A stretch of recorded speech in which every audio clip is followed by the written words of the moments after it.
નમસ્કાર મિત્રો, આપણે લાસ્ટ ટાઈમ પ્રક્ષિપ્ત ગતિની વાત કરી, જે ચેપ્ટરનો મહત્ત્વનો મુદ્દો છે અને 4 માર્ક્સમાં એમાંથી ક્વેશ્ચન પૂછી શકાય એવો છે.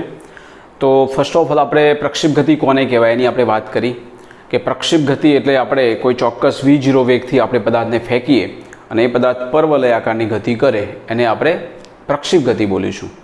પ્રક્ષિપ્ત ગતિ માટે ઇમ્પોર્ટન્ટ વસ્તુ એ છે કે માત્ર આકાર એટલો મહત્ત્વનો નથી, પણ આપણે વ્યાખ્યામાં એવું લખ્યું કે નિયમિત સમક્ષિતિજ વેગ એટલે એક્સ અક્ષ પર આપણે વેગ અચળ હોય અને નિયમિત ઉધ્વ પ્રવેગ સાથે એટલે વાય અક્ષ પર પ્રવેગ અચળ હોય. કેટલો? તો g 9.8 બરાબર છે. તો એવી ગતિને આપણે પ્રક્ષિપ્ત ગતિ બોલીશું. એટલે કોઈ પદાર્થ નિયમિત સમક્ષિતિજ વેગ અને નિયમિત ઉધ્વ પ્રવેગ સાથે ગતિ કરતો હોય તો તેવી ગતિને આપણે પ્રક્ષિપ્ત ગતિ બોલીશું. બરાબર છે. તો આપણે એમાં જે ચર્ચા કરી આપણે થોડુંક યાદ કરી લઈએ કે XY સમતલમાં આપણે વાત કરી કે કોઈ કણને આપણે v0 વેગથી ફેંકવાનો પ્રયત્ન કરીએ અને એ કણ આ રીતે ગતિ કરે છે. તો v0 એનો પ્રારંભિક વેગ છે, પણ એ થીટા એંગલે જાય છે તો એનો x અક્ષ પરનો ઘટક એટલે પ્રારંભિક વેગ v0 cos થીટા અને y અક્ષ પર વેગ એટલે v0 sin થીટા કહી શકાય. બરાબર છે. એની અંદર આપણે જોયું કે કણ જ્યારે મહત્તમ ઊંચાઈ પ્રાપ્ત કરે h એ વખતે જે સમય લાગે એને t મેક્ઝિમમ કહેવાય અને એ જ્યારે જમીન પર પડે ત્યારે કુલ ઉડ્ડયન સમય એટલે tf એ tm કરતાં બમણા હોય એની પણ આપણે વાત કરી. અને એક્સ અક્ષ પર જે ડિસ્ટન્સ કાપ્યું એને આપણે બોલીશું અવધિ, રાઈટ. એટલે આપણે પેલું બેટ્સમેન 6 ફટકારે એની આપણે વાત કરી. ઓકે. અને પ્રક્ષિપ્ત ગતિનું સમીકરણ પણ આપણે તારવવાનો પ્રયત્ન કર્યો. તો આપણે ટોટલ 5 સમીકરણો તારવ્યા હતા.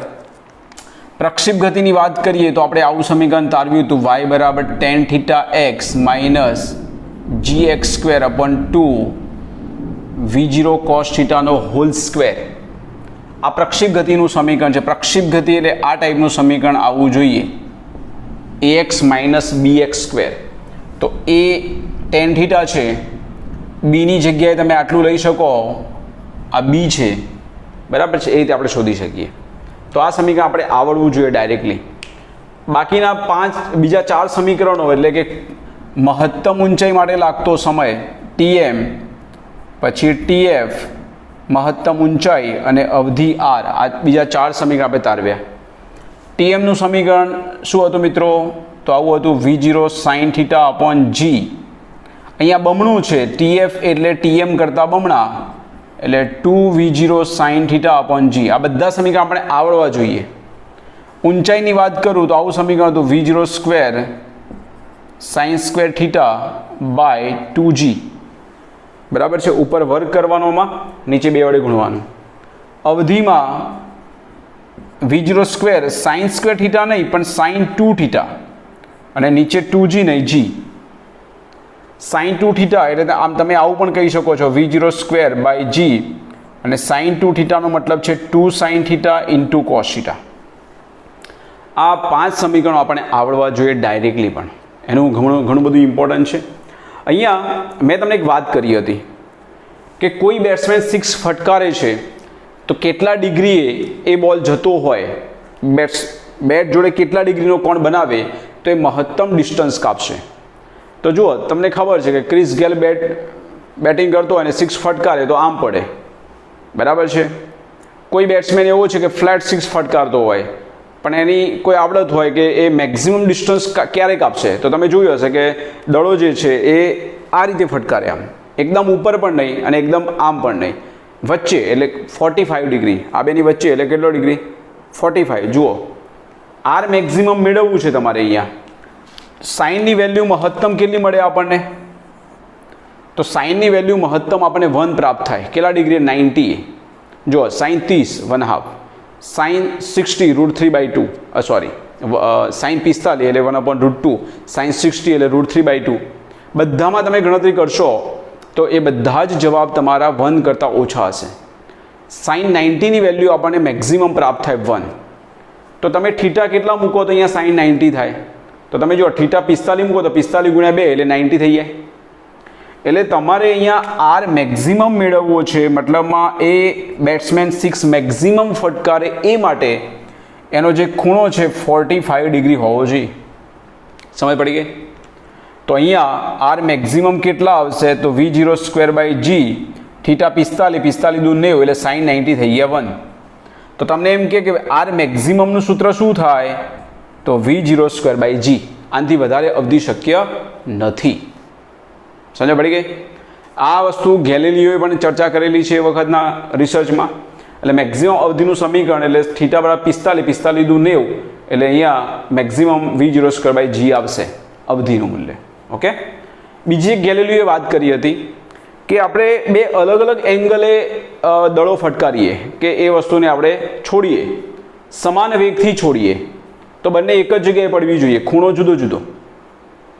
બરાબર છે? બંનેનું હાઈટ જુદી જુદી હશે, બંનેનો પ્રારંભિક વેગ સમાન જોઈએ અને એક જ જગ્યાએ પડવી જોઈએ. તો કેટલો ખૂણો થાય? તો એ આપણે ગેલિલિયોએ સમજાવ્યું હતું. તો આપણે એના અનુસંધાનમાં વાત કરી લો. ઉદાહરણ તમને એક આપેલું છે, યાદ રાખજો. 1 માર્ક્સમાં મોસ્ટ IMP ક્વેશ્ચન છે. પ્રશ્ન આ રીતે છે, જુઓ. ઉદાહરણ તમને બુકમાં આપેલું હશે. ઉદાહરણ આપેલું છે 4.7. એવું લખેલું છે, જુઓ કે ગેલિલિયોએ તેના પુસ્તક ટુ ન્યૂ સાયન્સમાં એવું વિધાન કર્યું છે કે 45 ડિગ્રીના ખૂણા સાથે સમાન તફાવત ધરાવતા બે જુદા જુદા કોણે પદાર્થને પ્રક્ષિપ્ત કરવામાં આવે તો તેમની અવધિ સમાન હોય છે. આપણે સાબિત કરવાની કંઈ જરૂર નથી, આપણે યાદ રાખવાનું છે. આ રીતે છે, જુઓ કે આપણે બે પદાર્થ અહીં છોડીએ છીએ, એક આ રીતે જાય છે અને બીજો આ રીતે જાય છે. બંનેનો વેગ ઇક્વલ પણ ખૂણો જુદો જુદો. તો એકનો એક ખૂણો જે બનાવ્યો એ θ1 ને બીજાએ જે ખૂણો બનાવ્યો θ2 એ કેટલા હોય તો બંને એક જ જગ્યાએ પડશે. મીન્સ બંનેનું શું ઇક્વલ? અવધિ ઇક્વલ હોય, એક જ જગ્યાએ પડે. વેગ સમાન પણ ખૂણો જુદો. તો એ બે ખૂણા કયા હોઈ શકે? તો મિત્રો યાદ રાખવાનું, જો એક ખૂણો θ1 દાખલા તરીકે 30 છે, બરાબર છે? તો 45 કરતાં કેટલા ઓછા છે? તો 45માં 15 ઓછા છે. તો બીજા ખૂણામાં 45માં 15 એડ કરી લેવાના એટલે કેટલા થાય? 60. એકને 30 ડિગ્રી અને બીજાને 60 ડિગ્રી છોડો સમાન વેગથી તો બંને એક જ જગ્યાએ પડશે. ચલો, એક ખૂણો 40 હોય તો બીજો કેટલો જોઈએ? તો 40 એટલે 45 કરતાં 5 ઓછો, તો 45માં 5 વધારે એટલે 50. ચલો, એક 70 હોય તો બીજો કેટલો જોઈશે? તો 70 એટલે 45માં કેટલા વધુ કહેવાયા? તો 45માં એટલે તો 90માંથી સમજો તો પણ સમજણ પડી જાય. બરાબર છે? એટલે 45ની વાત કરીએ આપણે, 90માંથી પણ ટોટલ સરવાળો કેટલો થવો જોઈએ? તો ટોટલ 90 થવો જોઈએ. 30 60 40 તો 50. તો એક ખૂણો 90 માઇનસ થીટા તો એક 90 plus theta, sorry 45 minus theta અને 45 પ્લસ થીટા એટલે ટોટલ 90 થવું જોઈએ. તો 70 હોય તો બીજો કેટલો આવશે? 20. જોઈ લો, 45માં કેટલા ઉમેરો તો 70 થાય? બોલો 25. તો 45માંથી 25 બાદ કરો, કેટલા થાય? 20. એટલે બેનો સરવાળો 90 થાય એમ બોલો તો પણ ચાલી જાય. બધામાં એ જ આવ્યો, જુઓ 90 90 90. તો નોંધ કરી રાખજો. બરાબર છે કે બે પદાર્થોને સમાન વેગથી એક જ દિશામાં ફેંકવામાં આવે અને અવધિ સમાન જોઈતી હોય તો બે ખૂણા કયા હોય? તો બંનેનો ટોટલ સરવાળો તમારે 90 થવો જોઈએ. એટલે એક 45 માઇનસ થીટા તો બીજા 45 પ્લસ થીટા. રાઈટ? આવડી જશે. બરાબર છે? ચલો, આપણે એના પછીની વાત કરીએ. 4.8ની આપણે ચર્ચા કરીશું. બરાબર છે?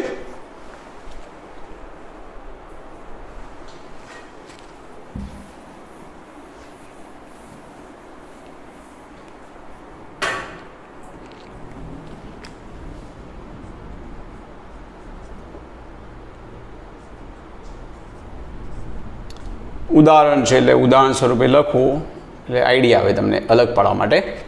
ચલો, 4.8ની અંદર શું આપેલું છે આપણને?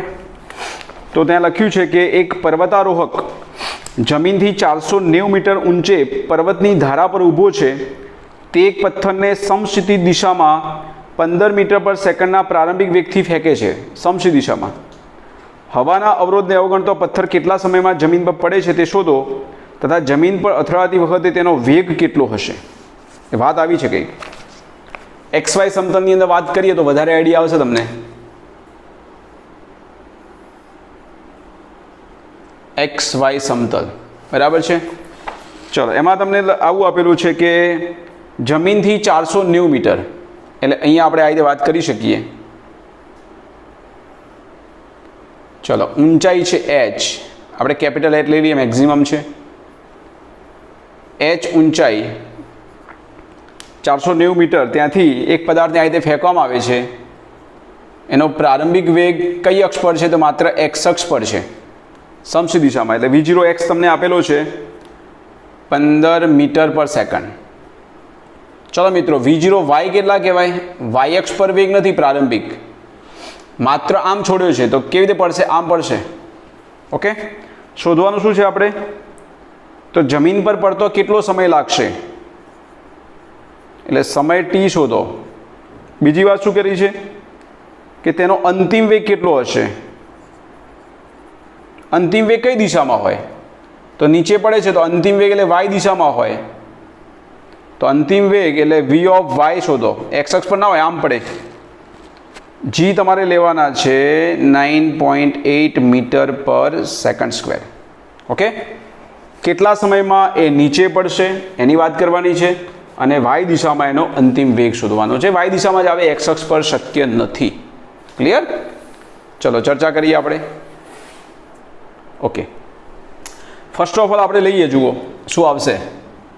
સમજ પડી ગઈ ને? સમસી દિશામાં વેગ છે, આમ છે, એટલે એક્સ પર વેગ બોલાય, વાય પર ના બોલાય. પ્રારંભિક જ્યારે નીચે પડે ત્યારે આમ પડે છે, એટલે વાય દિશામાં વેગ શોધવાની વાત કરી, બરાબર છે.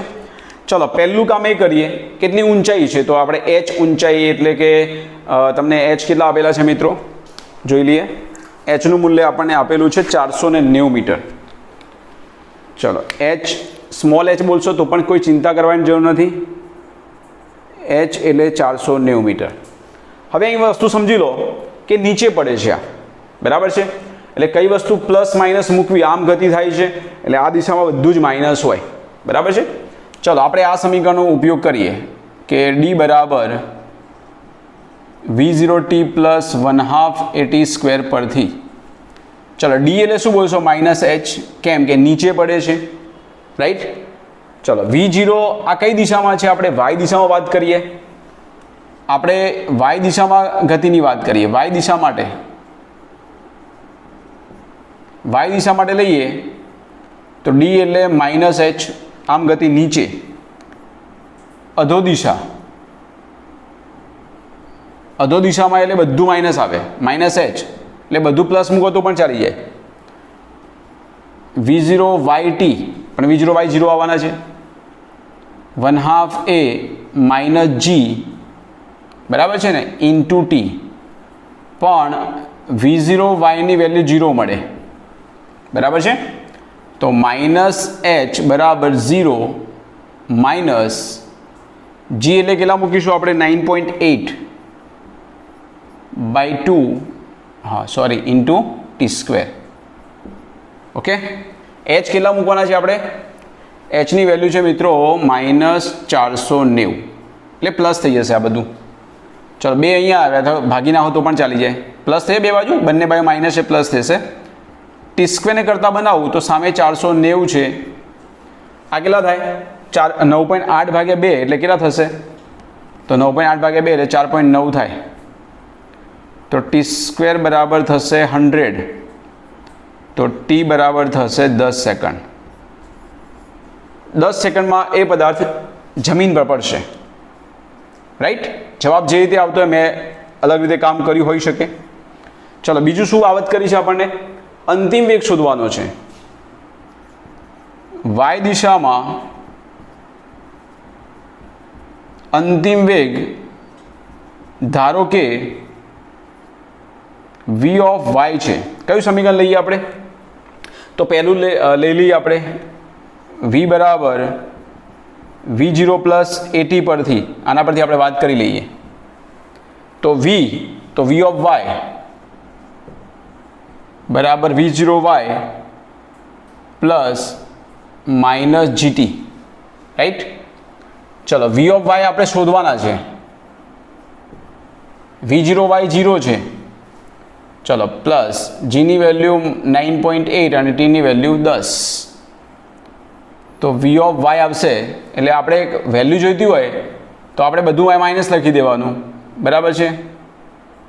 ઓકે, તો આ માઇનસ છે એટલે પ્લસ થઈ જશે. કાં તો જવાબ માઇનસ લખો તો એ વાંધો નહીં, એટલે બે બાજુ પ્લસ થઈ જશે. કેટલા થશે? 98 મીટર પર સેકન્ડ. માઇનસ લખો તો પણ ચાલે, કારણ કે અધો દિશા છે એટલે જવાબ માઇનસ આવે. તો જોઈ લઈએ આન્સર આવે છે કે નહીં. વી ઓફ વાય મિત્રો 98 મીટર પર સેકન્ડ છે. પરિણામી વેગ આપણે શોધવાનો છે, બરાબર? શું કીધું છે આપણને? હા, અથડાતી જમીન પર અથડાતી વખતે તેનો વેગ કેટલો હશે? તો આ જે નીચે તરફનો વેગ આવ્યો અને નીચે તમને બીજું આપ્યું છે કે પથ્થરનો પરિણામી વેગ શું હોય. તો એ વખતે આમ ગતિ કરે છે તો એક્સ પર કેટલા વેગ હતું? એ અચળ છે 15. તો બંને લંબ થાય, તો તમે એ રીતે પણ બેનો સરવાળો બંને લંબ એટલે વર્ગમૂળમાં વર્ગ કંઈ સરવાળો કરી શકો છો. આવું લખીએ આપણે. વી ઓફ વાય અંતિમ વેગ એટલે પરિણામી વેગ આપણે લઈ લઈએ તો પણ સમજ પડી જશે. અંતિમ વેગ આપણે પરિણામી વેગ શોધવાનો છે એટલે ટોટલ લેવું પડશે આપણે. અંતિમ પરિણામી વેગ તો વી ઓફ એક્સ તો તમને આપેલા હતા ને. V0 એક્સ કેટલા હતા? 15 મીટર. એ તો બદલાતા નથી, આ તો ફિક્સ અચળ જ કહેવાય. તો પરિણામી વેગ શું આવશે? પથ્થરનો પરિણામી વેગ v બરાબર આવશે વર્ગમૂળમાં વેલ્યુ શોધવી છે આપણે vx સ્ક્વેર વત્તા vy સ્ક્વેર. vx સ્ક્વેરમાં પ્રારંભિક બોલો કે અંતિમ બોલો, આ દિશામાં વેગ બદલાતો જ નથી એટલે vx કે v0x 15નો વર્ગ વત્તા 98નો વર્ગ થાય. તો મિત્રો આપણે કેલ્સીથી કામ કરવું પડશે, બરાબર છે? જોઈ લઈએ આપણે. કેલ્સીનો આપણે ઉપયોગ કરવો પડશે.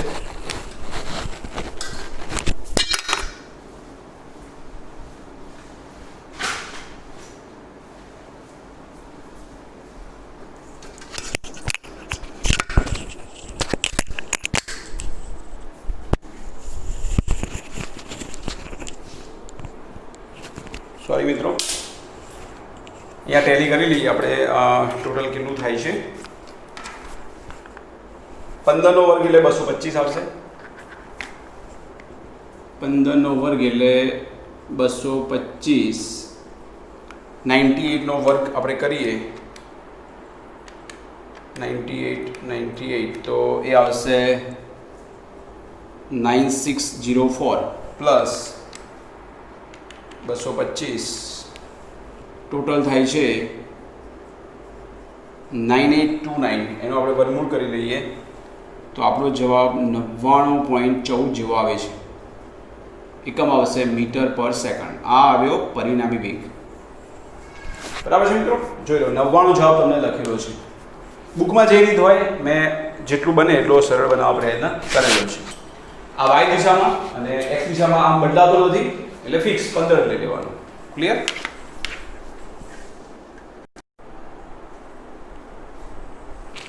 ચાર 4.9ની વાત કરીએ મિત્રો આપણે. ઉદાહરણ 4.9. સમશીરી સાથે આપણને ખૂણો આપેલો છે θ બરાબર 30 ડિગ્રી. બોલને 28 મીટર પર સેકન્ડના વેગથી ફેંકવામાં આવે છે. એટલે V0 તમને આપેલા છે 28 મીટર પર સેકન્ડ. એક્સ કે વાય એવું કશું લખ્યું નથી આપણને. બોલ કેટલી મહત્તમ ઊંચાઈ પ્રાપ્ત કરશે એટલે h શોધો.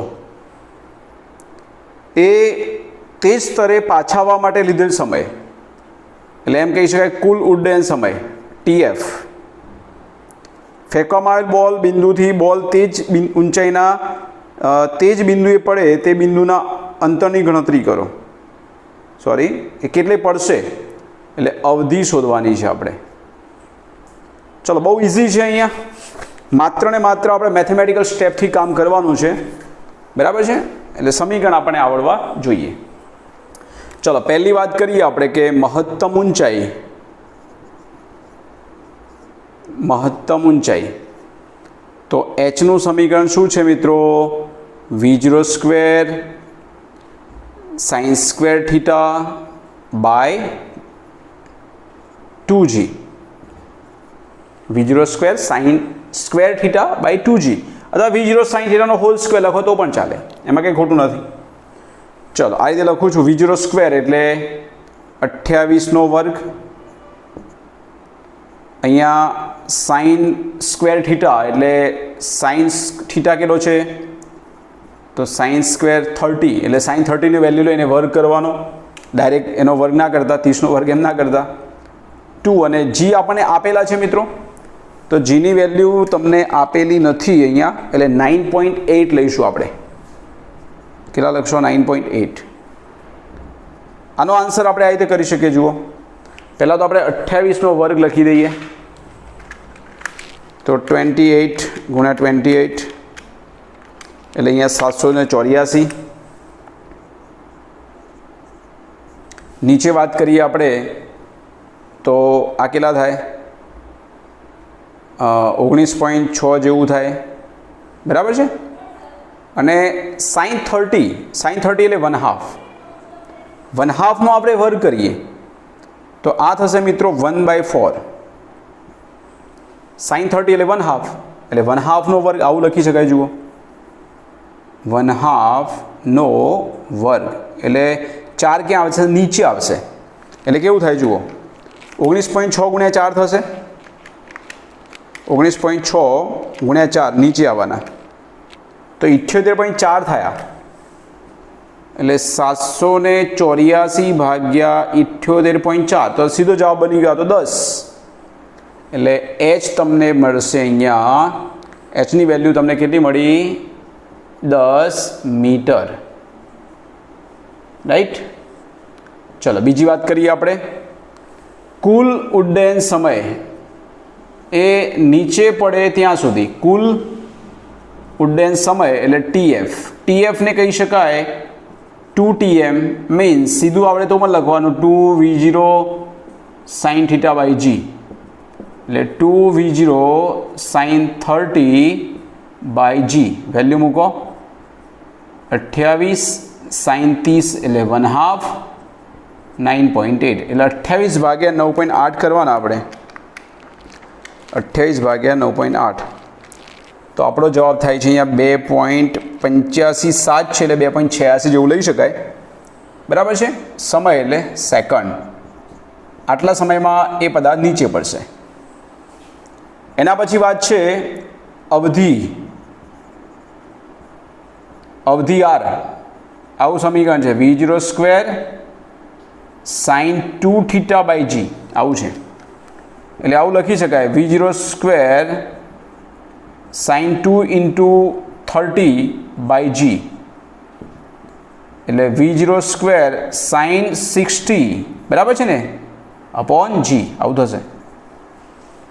એટલે અહીંયા અવધિ r બરાબર, ચલો V0 સ્ક્વેર એટલે 28નો વર્ગ, sin 60 એટલે √3/2 થાય, અને નીચે આવશે g એટલે 9.8. તો મિત્રો 28નો વર્ગ એટલે 784, બરાબર છે.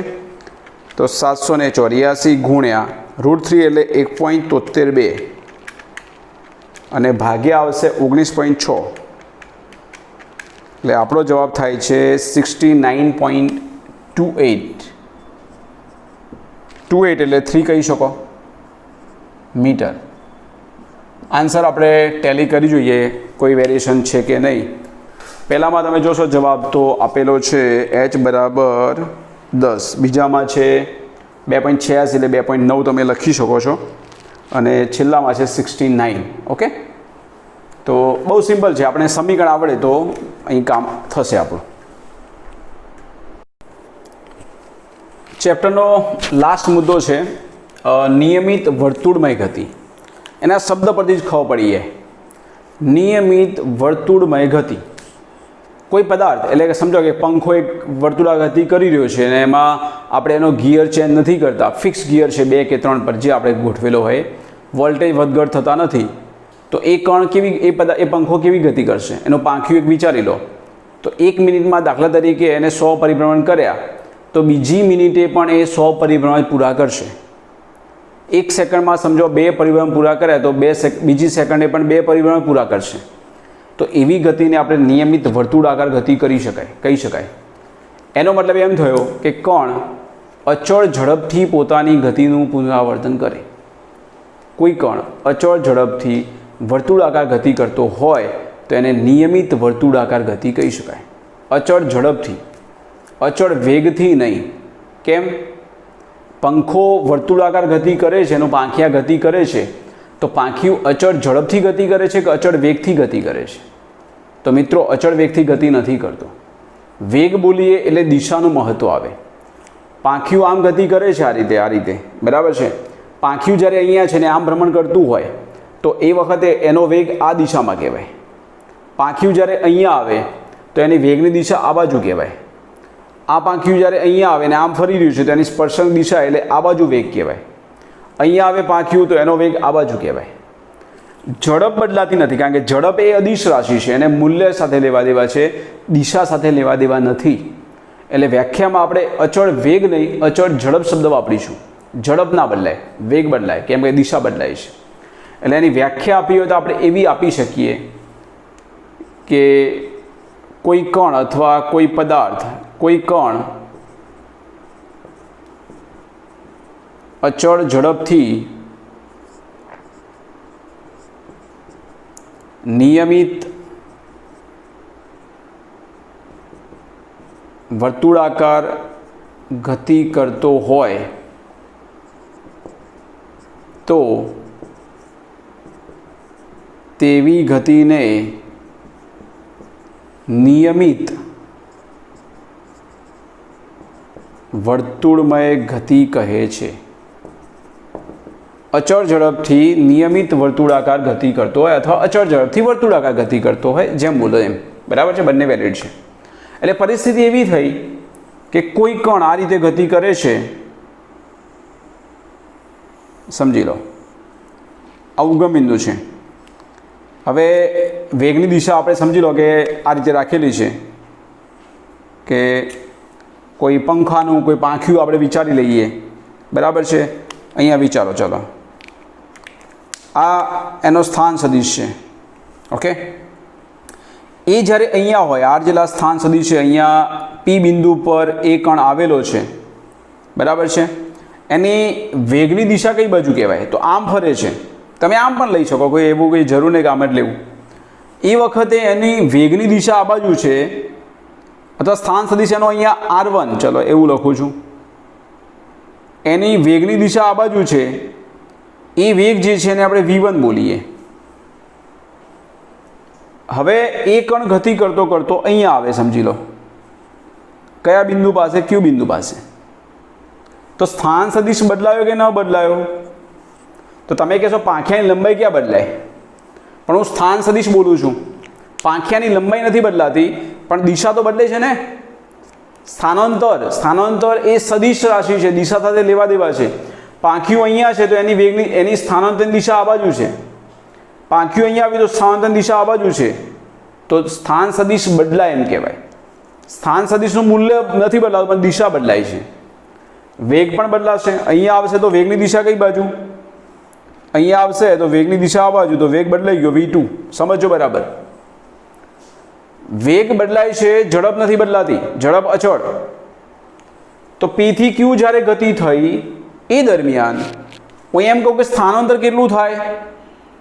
તો સ્થાનાંતર આટલું થયું. સીધી ગતિ વાત કરવાની.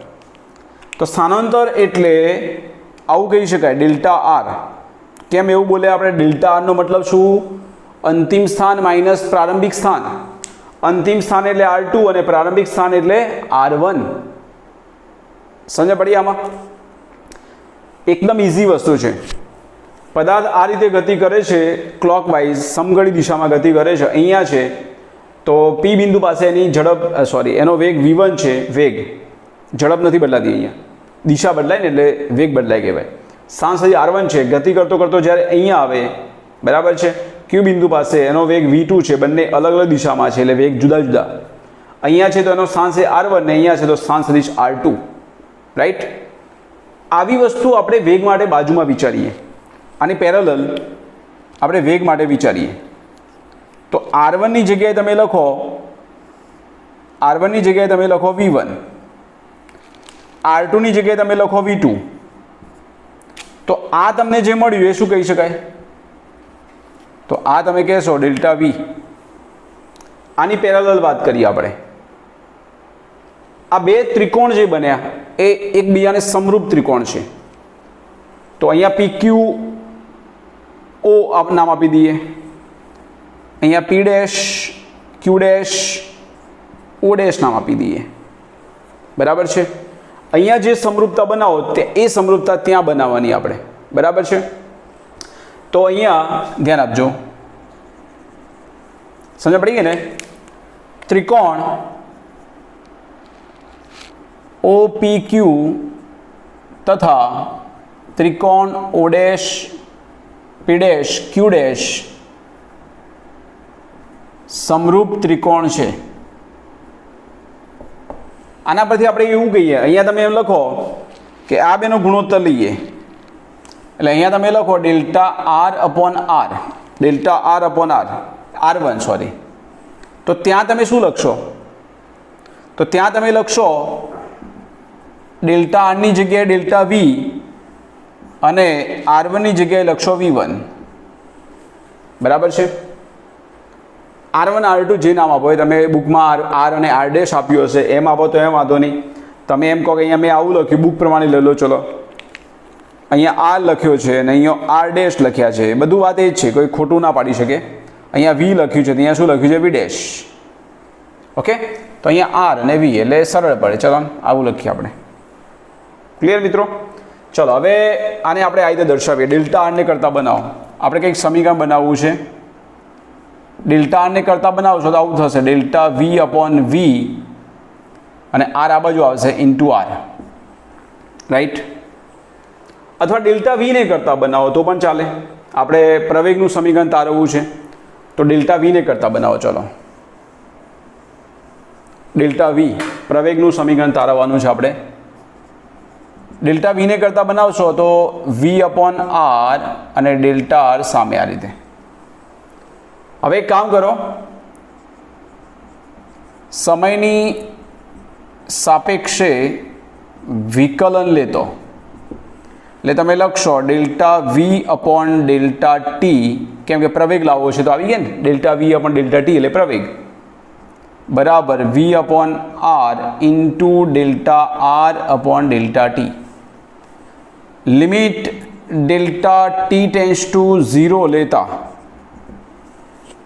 Limit delta t tends to 0 લો તો limit delta t tends to 0 delta v by delta t બરાબર v upon r limit delta t tends to 0 delta R upon delta T. Limit કેમ લીધી? મોટો ફેરફાર છે નાનો ફેરફાર દર્શાવવા માટે. તો આને તમે લખી શકો dv by dt is equal to v upon r into dr by dt. ચલો મિત્રો, ડીઆર બાય ડીટી શું કહેવાય અને ડીવી બાય ડીટી શું કહેવાય? તો આપણને ખબર છે. આ તો ડીવી બાય ડીટી એટલે પ્રવેગ કહેવાય. તો આ પ્રવેગ થયો વી અપોન આર અને ડીઆર બાય ડીટી એ વેગ કહેવાય. તો આ જે વેગ મળ્યો એનું સૂત્ર વી સ્ક્વેર અપોન આર. આ જે મળ્યું એને આપણે કેન્દ્રગામી પ્રવેગ બોલીએ છીએ. એટલા માટે સિમ્બોલ વાપર્યો સી, સી ફોર સેન્ટર. એટલે સમીકરણ જે મળ્યું આપણને, સમીકરણ 1 જે કેન્દ્રગામી પ્રવેગ દર્શાવે છે. કેન્દ્રગામી પ્રવેગ એટલે આ પ્રવેગ કઈ બાજુ હશે?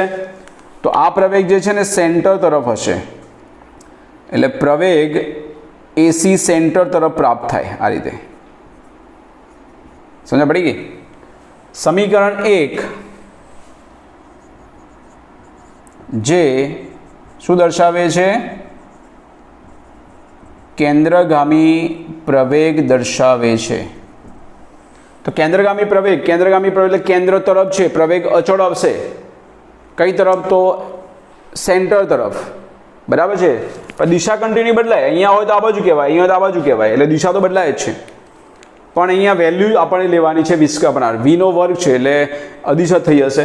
એટલે વી સ્ક્વેર અપોન આર મીન્સ કેન્દ્રગામી પ્રવેગ. બરાબર છે. એમાં તમને એક બીજી એક માહિતી પણ આપેલી છે જે નીટના અનુસંધાનમાં છે, પણ એ અત્યારે લઈશું તો કોઈ એટલી બધી ઇમ્પોર્ટન્ટ નહીં હોય, પણ કોઈ આપણે એક્ઝામ્પલ ગણવું હોય તો એના માટે કામ આવશે તમારે. એમાં એક નોંધ સ્વરૂપે યાદ રાખજો, નીટ માટેનો એ મુદ્દો છે અહીંયા આપણે એક્ઝામ્પલમાં આવશે તો જોઈશું નીટ માટે તમે જે વાત કરો છો આ રેખીય ગતિની વાત જે કરી એની અનુસંધાનમાં આ ચાક ગતિની વાત કરી, આ ચાક ગતિ થઈ વર્તુળાકાર ગતિ. તો જે સમીકરણો તમારા રેખીય ગતિમાં છે એવા ચાક ગતિમાં આવશે, બરાબર છે. તો એમાં તમારે થોડું ધ્યાન આપવું પડશે. જેમ અહીંયા સ્થાનાંતર બોલો છો તો ત્યાં શું આવશે? કોણીય સ્થાનાંતર, ખૂણો આવશે. અહીંયા બોલો છો વેગ, રેખીય વેગ, તો ત્યાં કોણીય વેગ આવશે. અને એમાં એક વસ્તુ ધ્યાન આપજો કે રેખીય વેગ અને કોણીય વેગનો સંબંધ છે. તમને લખેલું છે રેખીય વેગ અને રેખીય વેગ એટલે v અને એવો આવશે કોણીય વેગ. કોણીય વેગને ઓમેગા દર્શાવાય. કોણીય વેગનો સંબંધ આપણે એક ચેપ્ટર ભણવાના છે એમાં આવશે. તો એ સંબંધ આવો છે v બરાબર r ઓમેગા. યાદ રાખજો v બરાબર r ઓમેગા. ઓમેગા એટલે કોણીય વેગ અને v એટલે રેખીય વેગ. એમાં સમીકરણો બી ચેન્જ થઈ જાય. તમે જેમ બોલો છો ને કે વેગ એટલે શું, તો વેગ બરાબર તમે આવું લખો છો કે dr/dt. એટલે કોનું વિકલન કરો છો તમે? સ્થાનાંતરનું વિકલન કરો એટલે વેગ કહેવાય. તો મિત્રો આના અનુસંધાનમાં કોણીય વેગ આવશે. તો કોણીય વેગ એટલે શું? તો આરની જગ્યાએ શું આવે? થીટા. બસ આટલો ફરક. આર એટલે કાપેલું અંતર, સ્થાનાંતર. તો એ ચાક ગતિ કરે તો ખૂણો કાપે એટલે આરની જગ્યાએ થીટા આવે, કોણીય સ્થાનાંતર. એવી રીતે તમે લખો છો આના પરથી આવશે. તમે લખો છો કે એ એટલે શું? તો તમે લખો છો dv/dt. તો ત્યાં કોણીય પ્રવેગ આવશે. કોણીય પ્રવેગને મિત્રો આલ્ફા કહેવાય. આ કોણીય પ્રવેગ સમજો. અહીંયા કોણીય પ્રવેગ બરાબર છે. કોણીય પ્રવેગ આલ્ફા, વીની જગ્યાએ શું આવશે? ઓમેગા એટલે dω/dt. ખાલી શબ્દો અહીંયા બદલાવાના, બીજું કશું ફરક નહીં પડે, બાકી એ જ પદ્ધતિ. એટલે આ સમજજો, બરાબર છે. આપણે આગળની ચર્ચા કરીશું. 2 માર્ક્સમાં IMP આ પ્રશ્ન, બરાબર.